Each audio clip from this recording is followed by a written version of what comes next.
Hello, friends around the world. This is Will Barney from Enoch Global Services, here with your global update on November 13th, 2025. It's exciting to be alive at this time when a lot of things are unfolding that we've been discussing for many years, and to see these things actually transpire. It's no longer ideas, it's no longer a good plan. We're actually seeing execution of these plans unfold that is bringing us to a better place in time and a much brighter and hopeful future. So we're going to get started with some of the slides that I've got today to talk about ending the endless. There's a reason for this, and this actually refers to a Q post, which I'll show here. And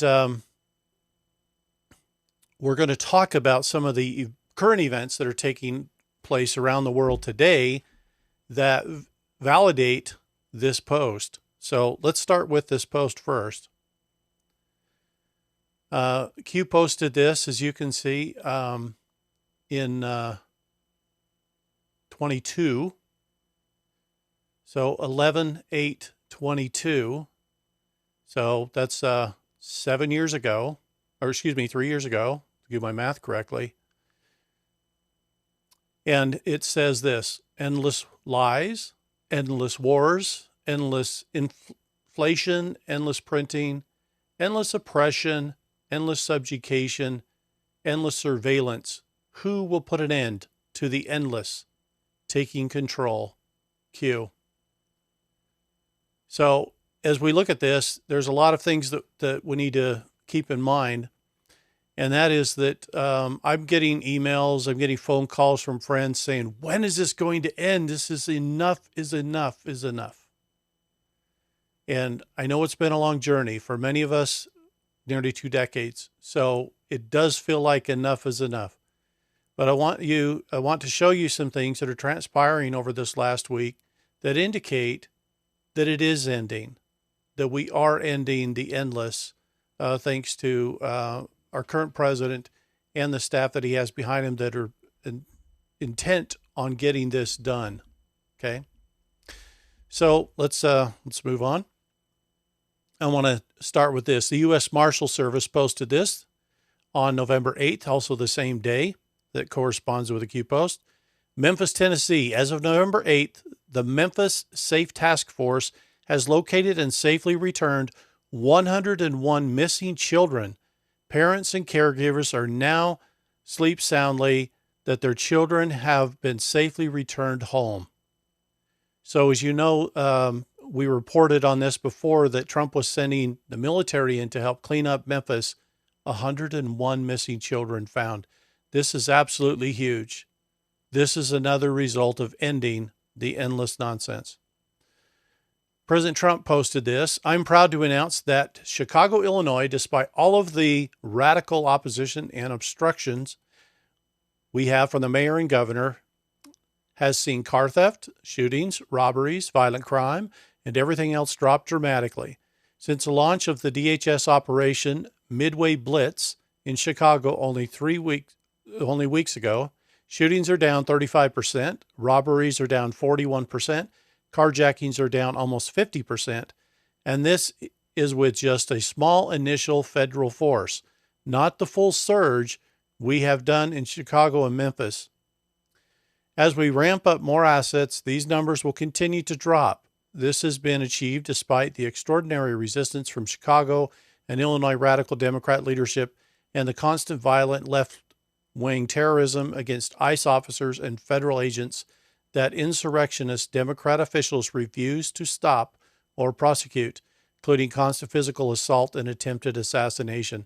So this is just with ICE going in and a surge of increase of FBI officials that these numbers have come down. So this is tremendous for Chicago. And we do hope their leaders would open things up and let the National Guard come in and even move these numbers up more quickly. This is a graphic posted by the White House, making America safe again, one city at a time. Since Operation Midway Blitz began in Chicago, 16% decrease in homicides, 35% decrease in shootings, 41% decrease in robberies, 48% decrease in carjackings, and 20% decrease in transit crime. John Solomon reported this: Trump's pardons could bolster a defense in state January 6 cases under the supremacy cause. So Trump is winning on several fronts, and these wins are actually increasing the strength of the case against January 6 people who were locked up, and some of them put in solitary confinement, which is unbelievable just because they happened to be in a location, and kept in jail all this time. I mean, I can't understand what was done to these people for what the left was calling crimes against the country, when many of them were just peacefully walking through the building. So unbelievable. Let's hope that straightens itself out. As we move on here, we've got Eric Daugherty posting this. Supreme Court sides with President Trump that SCOTUS has extended their pause of an activist judge order requiring Trump to pay out full SNAP benefits despite the government being shut down. The left has lost again. You can't come up with money from nothing. The government will be open. Now listen to this. I'm going to play the video here. Listen to this briefly. That's exactly right. We're waiting for some reaction from the White House. We're told that the Supreme Court extended its temporary pause on the Trump administration sending out those SNAP benefits to more than 40 million Americans, meaning that this is a temporary victory for the White House. They do not have to send out these SNAP benefits that many count on until at least 11:59 p.m. on Thursday. But it is possible the shutdown ends by then. It looks like it's moving that way. But of course, Brett, in Washington, D.C., in 2025, nothing is done until it's done. So this is interesting because a lot of people don't understand this. They're like, well, why wouldn't he just release the money? He didn't release the money because the judge was ordering him to take money away from women and infant children program where there was a little bit of excess and to put it towards SNAP. But that money is meant for the WIC program, not for SNAP. And so he's saying, no, it's not appropriate that we take from somebody else that needs to give it to SNAP. Let the government reopen, which we know they did. Just last night, they reopened the government, and he signed that, so SNAP benefits should come back online. In Arizona, justice is beginning to arrive for the governor. Real Robert posted this. Here it is. Katie Hobbs is now being investigated for bribery, fraud, conspiracy, and racketeering. The chairman of the Joint Legislative Committee has informed Maricopa County investigator that the Auditor General will assist in the investigation. This comes after Arizona Republic detailed how state contractor Sunshine Residential Homes bribed Governor Katie Hobbs and Arizona Democrats with $400,000 and in return got millions more in state funding. So big problems here for this governor. Take a look at this video. We're not taking questions today. I'm very sorry. Governor, it's been a week since you vetoed a bill. What do you want? Why won't you take any questions? It's been 4 weeks, Governor, since you've had a gaggle. Why are you avoiding the public? Why are you avoiding the press, Governor? It's been 4 weeks, Governor. Oh, that's the sound of a suburban door. Thank you. So if you recall in the last election that we had there where Katie Hobbs was running for governor, and there was a lot of weird stuff that happened there because Carrie Lake, her opponent, thought she had the votes, and yet last minute it didn't work out that way. And all these extra ballots were found, all the same weird stuff happening on election night that we know is fishy, right? Begin to happen. So now they're finding other things that this governor's done. Could there have been malfeasance in the election? Let's watch the election data. I mentioned last week that election data is going to be coming out and it's going to show what actually occurred. If you think that Space Force didn't capture it, you'd be wrong. Space Force is not about a massive spaceship armament in the sky. Space Force has to do with cyberspace. They are watching the information. They're making sure everything is tracked. What we had happen over the last several years, they have collected all the data. Those that have committed crimes stepped in the trap. They are now going to be coming to justice. So we're entering a new phase. I talked about this whole idea that everything was going to shift, right? That we're going to now move forward out of this old crazy psyop that they foisted upon us, and we're going to move into an era where we have justice beginning. Last week, the title was "And So It Begins." This is more evidence that it is beginning. And so I wanted to bring this evidence to you so you can understand it isn't endless. We are bringing it all to an end. Donald Trump posted this. The Obamacare secret is at the heart of the shutdown, and insurers made billions at taxpayers' expense. This was an interesting post. I actually looked at a couple of the articles. This one was from Just the News, but I looked at a couple of other articles and doctors that talked about what happened.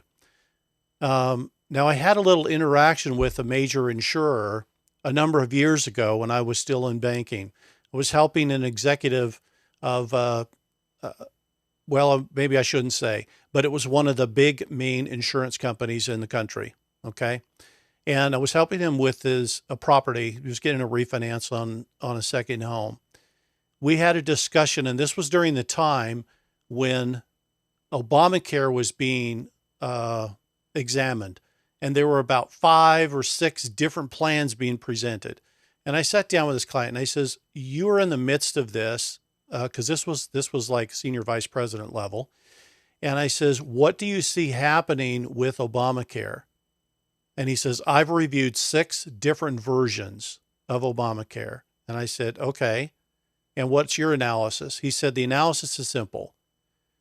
Care will go down and decrease. The quality of care will go down and the price will escalate substantially, no matter which plan I've looked at that they've presented. Well, now here we are many years later, and I find out he was correct.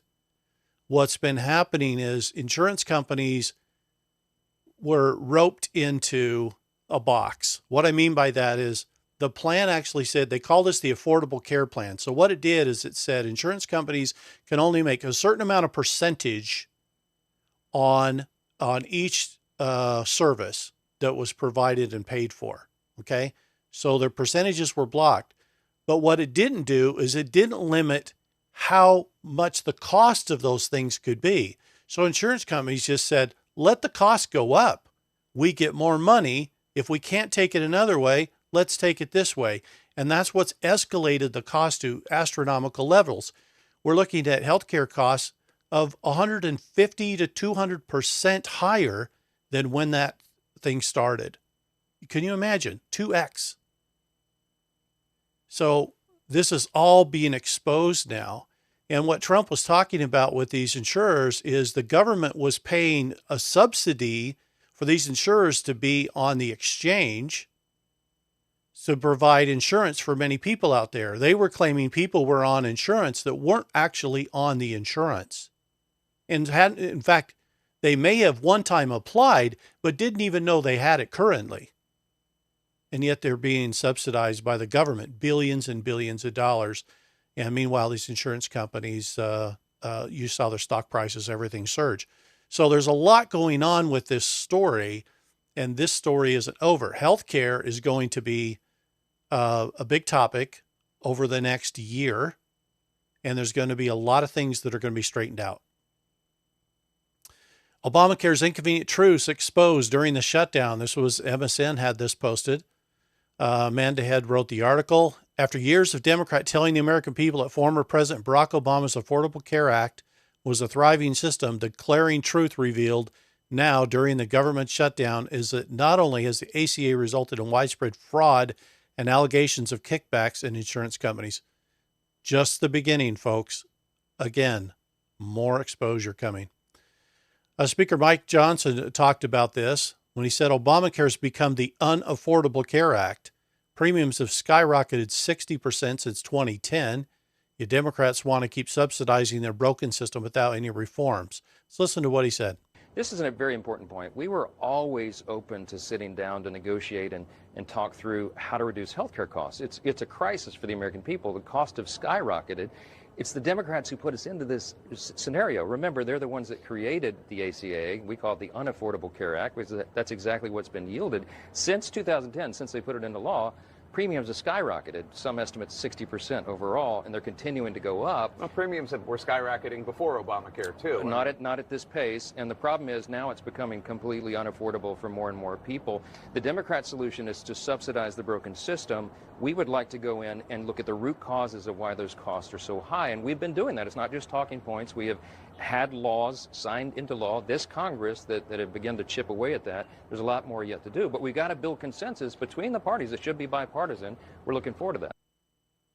So a lot more to be said about what's going on with insurance, and I think that there's a lot of this is going to be revealed. The insurance companies look, they're really simple. They run on actuary numbers. There isn't more car accidents. There isn't more crazy deaths than there was before. They know what the numbers are. But if you can keep the numbers higher, the percentages overall are higher. Okay. So there's not been any incentive to bring costs down. So I think we're going to have to take a look at a complete restructuring of the system itself. Donald Trump said this: pay the people, not the insurance companies. He's actually toying with the idea of taking the subsidies that was going to the insurance companies, just giving it back to the people, let the people pick their own insurance. That would be probably a move towards reducing the cost. Let the insurance company then have to compete for the customers. And when there's competition, there's always a better price. Donald Trump, of course, keeps posting all this good stuff here. Let me move to the next slide. Make America Great Again. All of this is posted on the 8th. Look at this. November 8th, November 8th, November 8th. Right in line with the same day that the Q Post said ending the endless. Okay? From 3 years ago. So here we are. We're now finally arriving. Okay? President Trump said this: Republicans should terminate the filibuster. The Dems will do it the first chance they get. And the shutdown, pass lots of great things, and win the midterms. So easy to do. Be the smart party, not the stupid party. This came a day after all the other posts on the 8th. Of course, there's a push to end this filibuster. The filibuster would simply make it just a common majority to pass bills. And watch for more of this. This subject isn't over, and I think we're going to see some more on it. Rapid Response 47 posted this: President real Donald Trump, we're going to issue a dividend to middle-income people and lower-income people of about $2,000. I want you to hear what the president says here. We're going to issue a dividend to our middle-income people and lower-income people of about $2,000. And we're going to use the remaining tariffs to lower our debt. We're going to be lowering our debt, which is a national security thing. So we're doing a lot of good work. And the numbers were reported so incorrectly. The real numbers are trillions of dollars have been taken in or gotten in terms of investment from the tariffs. And so if that were ever reversed, it would be a disaster. Frankly, it would be a national security problem for our country. And nobody thinks it's going to be reversed. I think we had a very good court case. As you know, it's before the Supreme Court right now. But if that were ever reversed, people are saying, oh, it's $1 billion. Some people said, oh, it's $2 billion. Well, that obviously we can handle very easily. But this is trillions of dollars we're talking about in terms of the tariff income and all the investment income that's come into our country. So Trump wants to get the money back to the people. All this tariff income that's coming in. Now, he does want to pay down debt, but he wants to give a portion back to people. And I don't think anybody would say no to that, particularly for right before Christmas. Benny Johnson had this to say regarding mortgages, which I thought was very interesting, considered the post that I'm going to share with you in just a minute from the president. Hi, guys. I want to give you an important update. I just spent hours in meetings at the White House tackling one of America's biggest crises: young people being shut out of home ownership and the American dream. The home is where families grow and legacies are built. The dream has been slipping away, and we're taking it back. It's time to make housing great again. big announcements coming soon. Listen to what he said. Yo, guys, what's up? I think you know where we are right here. And I want to give you an update on something that I think is absolutely critical. I just spent 4 hours going over one of the biggest problems in our country. The ability for young people to buy homes, get their piece of the American dream. It's something that's been lost, and it's something we're going to get back. It's so critically important for families to have a place to raise their children, for men to have a place to bring their wives home to after getting married, for legacy, for equity in the American dream, for having a piece, a physical piece of the American dream, housing. It is the promise of America. It's foundational, woven into our founding documents, life, liberty, and the pursuit of property. And it's something that we are going to reclaim for young people and for first-time home buyers and for people that want to say, America is my homeland, and I'm going to make the American dream happen for my American family and my American children. And ladies and gentlemen, that's what we're going to do. Very, very exciting stuff to announce. Thrilled about it. God bless you all. Let's go make housing great again. So this is an interesting topic because Trump posted this around the same time. The great American president's 30-year mortgage, President Roosevelt, 50-year mortgage, President Trump. Now, I was in lending for a long time, so I kind of understand this saga just a little bit. So I want to comment on that. Everybody was panicking when this happened. Oh my gosh, debt in up to 50 years, that's going to be crazy. But what it does is it brings down the monthly payment, which increases what's known as debt to income ratio. This is allowing the monthly income of the family to be able to afford the payment on the house. Why is it important that people own a house? Right now, the statistics are showing that first-time home buyers are of the average age of 41 years old. First-time home buyers, that is a problem. By that point, your family's half raised, okay? That means that there's a lot of renting going on with young families. The great thing about having a home and being able to raise your family in that place is it provides some solidarity. It gives a place where the family can say, this is home, this is ours, this is a place I can come to where it's safe, where I'm loved, where I'm nurtured, where no matter what the world throws at me, it can always come home. This is why it's such an important element. If you support the family, the very base unit of society, and make them thrive, you will have a thriving society. It's just automatic how that works. And there's been so much that's happened to try to prevent that from occurring, to prevent that place of safety. And now we're bringing this back. So don't get too caught up in the numbers. I'm going to make another comment about this because there's some important things that are transpiring. It's all about disclosure. Okay, so let's move to the next slide. Glenn Beck posted this, kind of freaking out. A 50-year mortgage plan is being floated to help younger generations, quote unquote, afford the American dream, but that's not home ownership. That's renting. That's almost like you own nothing and will be happy. Also, you had this from Chris Rossini. Government owns every home as it is. Property tax is the rent that you pay to the government. Be sure to pay your rent if you want to keep your home, in quotes. A 50-year mortgage will mean that the bank will own your home for 50 years. Bank and state, you will own nothing and be happy. Of course, he shows a picture of Trump's post. Okay. And Vanderseel then went on to post this. To Donald J. Trump, 45th and 47th President of the United States, as a concerned citizen, I feel that your administration has gone slightly off the rails. In recent weeks, you have hosted Pfizer, Vax Profiteer, Alberta Burla at the White House, not once, but twice. And then she goes through a whole list of things that she thought was way out of line. Okay. Now, I want to make a comment here. If people haven't been watching this president during his first presidency and up until now, you would have missed a key component of his strategy. And that key component is this. When he wants to highlight something and bring everybody's attention to it, he throws a spotlight on it. He will put it right out in front of you. What's important is that we don't take the bait. Oftentimes, this is for the enemy.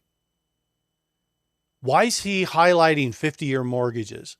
Because what's going to happen is it's going to be revealed that the mortgage system itself was full of fraud, that people were enslaved needlessly in this debt-based system. So he's bringing light to a subject that's going to be revealed, is going to be disclosed to you. Ultimately, it comes down to very simple things. There's no way the person can buy a house unless a living person signs a promissory note in today's system. That promissory note is a promise to pay. It's one of only 2 documents in the closing process that does not have a Social Security number on it. Why is this? Because it requires a living person. The only other document that doesn't have a Social Security number is the actual deed, the warranty deed to the land itself. So all the other documents surrounding the mortgage, surrounding everything else was tied to a Social Security number. Why? Because in 1933, when they came out with Social Security, they created what's known as corporations with your name on them. So when you apply for a card, they create a new corporation in your name. And when you get that card back, your name is printed in all capital letters. This is standard procedure for corporations. Names in all capital letters. Why is it done this way? This goes back anciently to Roman times. A lot of people don't understand this. In Roman times, if you were upper high class society, your name was in all capital letters. I mean, all lowercase letters. If you were upper society, if you were middle class, you would have a capital letter first name, and then secondarily, you would have those at the lower level, or practically slaves, if you will. Their names were appeared in all capital letters. So this has been brought forward. So when you had this creation of corporations, what are known as fictitious entities, meaning it's not a living person, right? It's an entity that kind of operates, it kind of acts like a person, but it's not a living person. And because it's not a living person, it needs permission from the government to exist. And this is why when people create an LLC or a corporation or whatever, they go to their state and they ask for permission to operate this fictitious entity. And the state will come back to you and say, yes, we will give you permission to do this. Nobody else is using that name. You can have it. Just pay us a fee every single year and pay taxes. So income tax was always designed for fictitious entities, for corporations, and they didn't have a choice in the matter. It's the way it was designed. But the Constitution says if you are a sovereign man or woman, a living person upon the land in a sovereign state of the Union, are you susceptible to that? And people are beginning to find out, no, it's voluntary for a living individual in a sovereign state, whether or not they're going to contribute to that system. But if they can convince everybody that you are a corporation, or to take on the responsibility of the corporation with your Social Security number, the Social Security number of the corporation, they get you to be responsible for it your entire life. And for doing that, they reward you. And the reward is they pay you a little bit every month at the end of your life. But what did they make in the meantime? Has anyone ever thought of this? Most have not. So we're going to have a lot of things exposed about what's coming here in the future. Not just about Social Security numbers, not just about birth certificates, but about the fraud in the system itself. When you take out a mortgage and you sign that promissory note, because we have a debt-based bank system, the bank can take that promissory note and deposit it into a secondary account. That promise to pay now becomes money in the system. It's a creation of money. So your signature created the money that you borrowed for the house, and then the bank wants you to pay all of that back to them plus interest over 30 years. And if you map it out for 30 years, you paid for the house 3 times. Is that fair? It's very corrupt. It's very corrupt. So we have a lot of stuff to clean up. We got a lot of stuff we're going to work on here as time goes on. It's not all going to be done in a day. I know everybody's like, well, what's taking so long? It takes steps. When you're as far away as we were, you have to walk your way back. And particularly you have to do it in steps that people can understand and that they can grasp and comprehend, because you have a large populace, maybe not those watching this video, but you have quite a large population of people that don't understand these elements. They only understand what was told to them when they were born into captivity. So now as they begin to learn that there's a path to freedom, you have to be gentle with them. You can't just throw everything on them at once. If you did that, they would fight against you. You'd have a civil war in your hands. So you can't do that. You've got to introduce these things step by step by step. So please be patient, everyone. This whole podcast is about understanding and knowing today that we are ending the endless, and we're doing it a step at a time. Don't freak out that it's not all over today. It does take time, when it took so many years to get us that far away from our founding. So let's move on.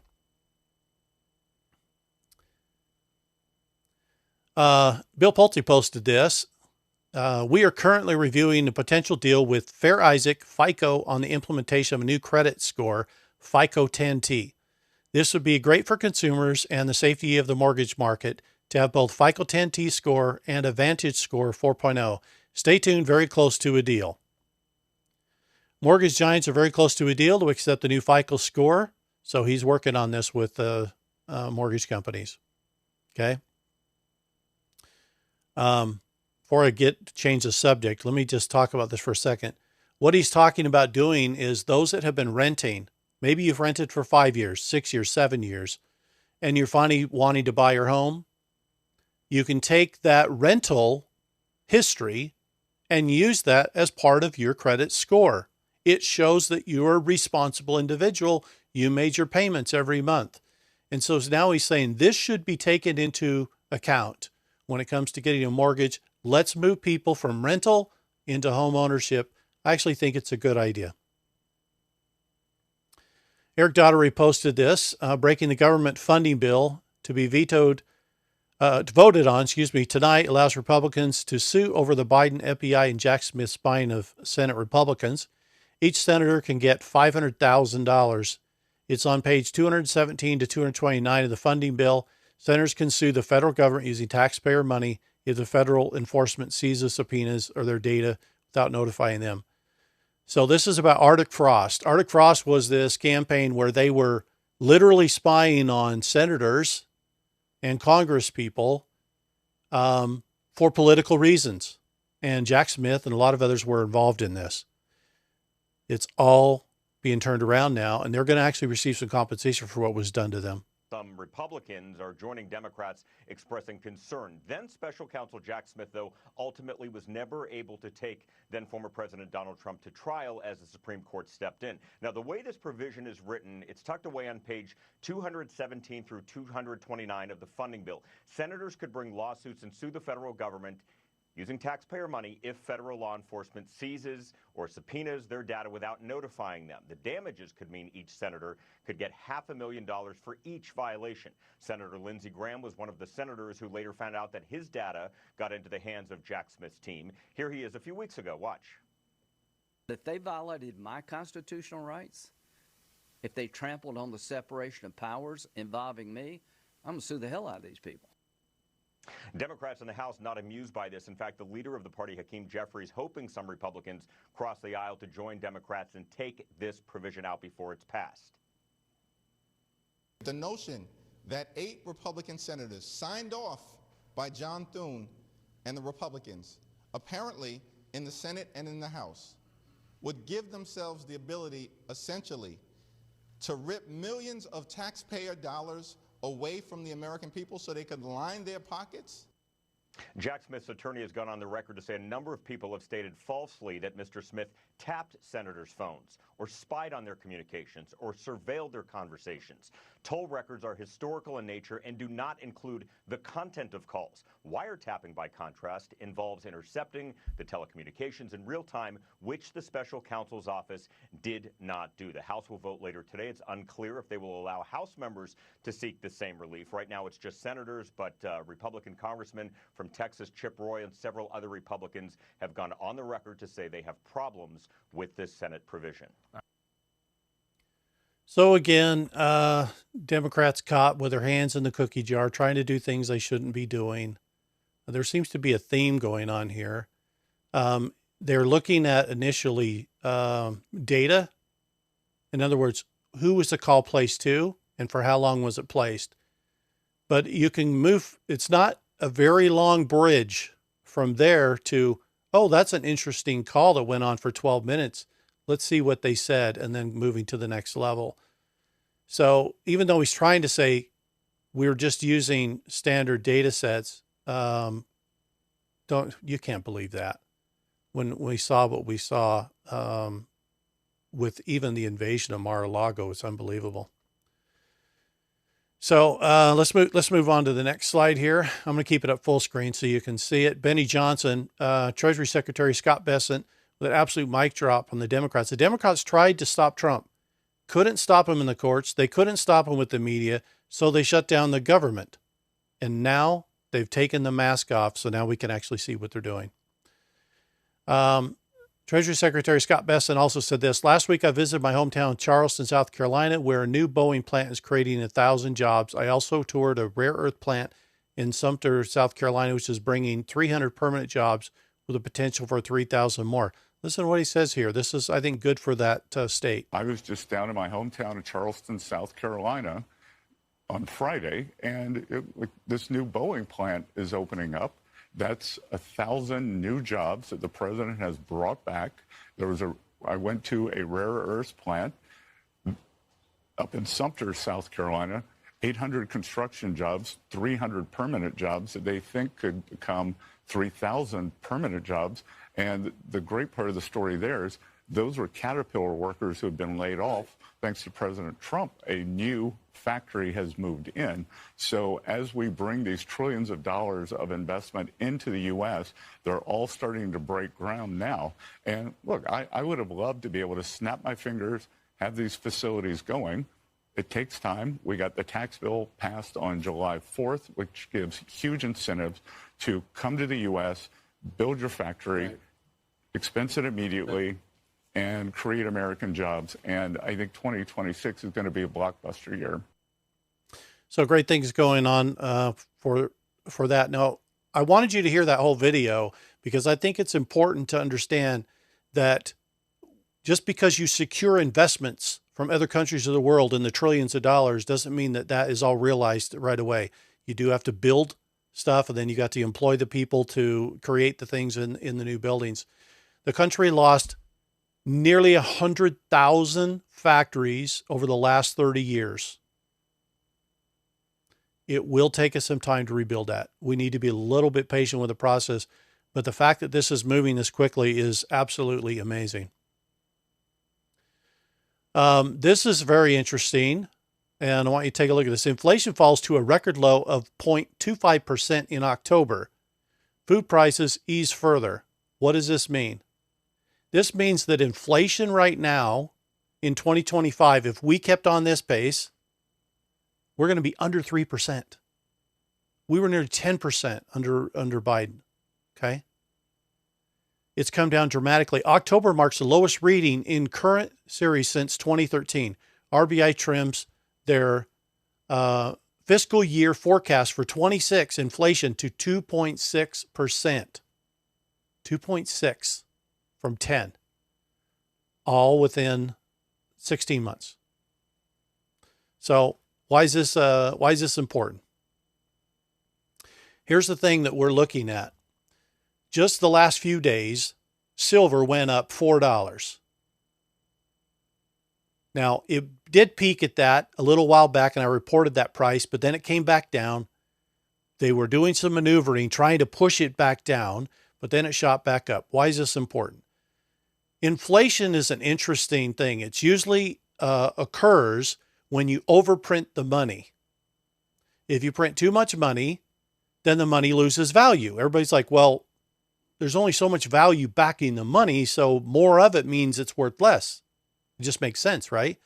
So in your world, it looks like the prices are escalating because nobody's telling you your money is evaporating. Its value is just going away. So it can be very confusing to understand how that works.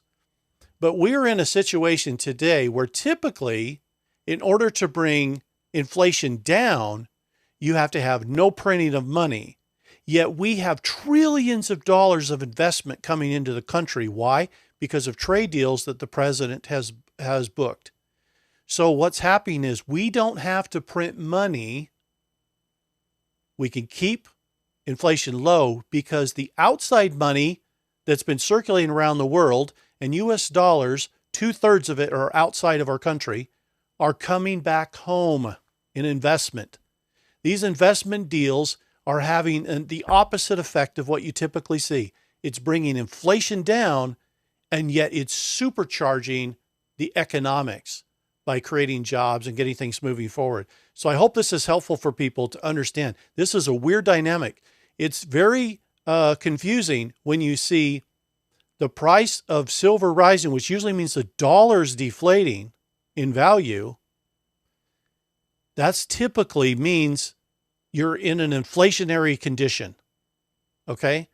When metals, gold and silver continue to rise, and yet the prices at the pump, the price at the grocery store don't change, it means something else is going on, and that something else is the massive amount of trillions of investment coming in to build new factories and to restabilize our production, our manufacturing capabilities within the country. So very interesting what's happening here. In fact, it's been, I don't even know if I've ever seen it in my lifetime, in fact, the current dynamics that's taking place. And all that had to happen is for these tariffs to be put into place in order to renegotiate how trade is done with our nation. For many years, other countries charged us beyond 100%. Canada was charging us 150% on dairy goods. Our neighbor, just up over the northern border, 150%. And we let it go on and on and on. What does this mean? It means that we were subsidizing the country. So Trump then wants to equalize that, and everybody wants to whine and complain. But is it fair when they do it to us and we can't do a little bit back to them? Most of these deals are getting inked at 20%, 15%, very reasonable levels. They're not 150. Okay. And at the same time, that's bringing that money back so that we can build new factories. We can reintroduce stabilization. The important thing to think about here with economics is this. If you only consume, but you don't produce, money goes one direction and is right out the door. Okay? It's not coming back. And eventually your bank account's empty, you're bankrupt. If you begin to make things, if you manufacture and you produce things, those things go out the door, and what comes in? Money comes back in. So when you can create a balance of production with consumption, now you can have a stable, very low inflationary environment, and you have safety as a nation because you have the ability to make what you need to make. You become independent. It provides this national security thing that everybody's been talking about recently. For national security, it means that we need to not be relying on somebody else for certain items that are critical to our infrastructure or our defense. So I hope that's helpful for folks. All right, let's move on here. As we get towards the end of this, I wanted to highlight this. Now, I've got the original slide up here from Q's post, okay, from November 8th, 2022. And I put in red the things that are taking place so you can see this. So endless lies, well, that's continuing to happen, and that's going to take a little longer to conquer, okay? Endless wars. President of the United States has stopped 8 wars and counting. And soon I think we'll finally get to Russia-Ukraine solved. Endless inflation. Inflation rate, the lowest level in October, this last month, that we've seen in years. Forecast to be 2.6% for the year of 2026. That's awesome. Endless printing of money. Instead of printing money, what POTUS is doing is he's securing trillions of investment to bring back into the country so we don't have to print money. That keeps our money value high so that we can continue to operate. Endless oppression. Now, if you look at the January 6th situation where you had all these people that were there at the Capitol building and they wanted to see the building. Many of them had never been there before. They visited and they wanted to see it. And what we saw was there were a few crazies, we don't know who they are yet, that tried to, break doors or windows or whatever. But mostly people just wandered around like they were having a tour. And yet many of them were thrown into jail. Their lives ruined, ended over this, just because they wanted to see their capital. It's unbelievable. That is being fixed. The censorship is being corrected, if you haven't noticed. Many times these videos would not have been allowed on certain platforms. Now they're able to go everywhere. Okay? Censorship's coming to an end. Endless subjugation. Look at the big, beautiful bill. Look how it's reduced taxation dramatically. No tax on tips. You get a tax credit on Social Security. There's all kinds of benefits that are coming out. In fact, that bill's going to continue to produce benefits over the next 24, 36 months. It's just getting started. So there's going to be a lot of cool things that come off of that. The end of surveillance. When we expose things like Arctic frost and other programs that were designed to surveil our people, that's good. That's putting an end to this entire nonsense. So who will put an end to the endless? Taking Control Q. And of course, I added Q+. And we know who Q+ is, and that's our great president. In closing, this has been the week of celebrating veterans. And on the 11th was Veterans Day, when all of us gave thanks for the great men and women who have sacrificed so much, and many gave their lives for us, for our freedom, for our country, for our constitutional republic.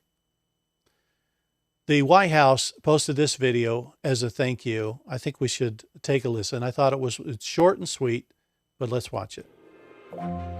Today, to every veteran, we say the words too often left unsaid. Thank you for your service. Thank you very much.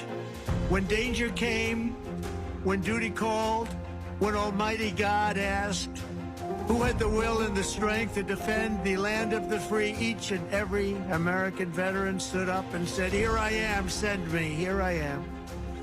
Generation after generation, America's warriors have left behind the comforts of home and family to face violence, evil, and death so that our families could know joy, goodness, and peace. The American dream surges forward, and our magnificent destiny stands more splendid and glorious than ever before. So thank you, veterans. The president thanks you. I thank you for all that you've done to serve this nation, to uphold your constitutional oath. We're going to be hearing a lot more about constitutional oaths over the next several months. I'm going to find that there are a variety of people in bureaucracy of government that did not take an oath and were not upholding the Constitution. More of that coming as we go forward over the next few months. But I want to thank the veterans, those that did take the oath, that swore an oath to uphold our country, to be defenders of our great Constitution that keeps all of us free. Thank you so much for that. So as we're at the conclusion of today's episode, Ending the Endless, I hope that this gives you a better idea to understand that it isn't talk anymore. We're getting things done. It takes time. We take it a step at a time as we walk through this. There's great opportunities for you waiting. We are entering the golden age. It's going to be unbelievable. I think you'll enjoy it. For those that are been seeking some time with me, you can do that by going to the website at enochgs.com. There is a link there where there is some time scheduled where I can accept some calls. So there is an opportunity there if you needed to reach me for a consult. I know a lot of people are trying to get their projects straightened out. They're trying to get prepared for what's coming so that they're ready to launch in a big way. If we can help you with that and kind of get things organized for you, that's what we're here to do. That's our goal. We want to help the humanitarians absolutely make a massive difference. We can bring heaven on earth if we work together to do that. So from all of us here at Enoch Global Services, we thank you for your time. We thank you for tuning in with us each week and for the opportunity to do this. As we get through the week of Thanksgiving, I don't know if we'll be able to do, I've got some travel that week, and I don't know if I'll be able to do a post. If I can, I will. That'll be the only time that you won't see me. Otherwise, we'll pick back up the following week after Thanksgiving. So thank you all. It's been wonderful. We'll be on with 2 different shows next week. Brilliance in Commerce again on November 20th. But the day before, on November 19th, we'll also be on the John Michael Chambers show as well, as we were yesterday. And you'll see a little bit more about that. So a lot of great things happening, awesome things happening, and our world is being blessed and changing right in front of our eyes. So thank God you live at this time to be a witness to one of the greatest events unfold in the history of the world. From all of us here to all of you, we love you, we thank you, and may you have an absolutely wonderful weekend. Thanks. Bye-bye.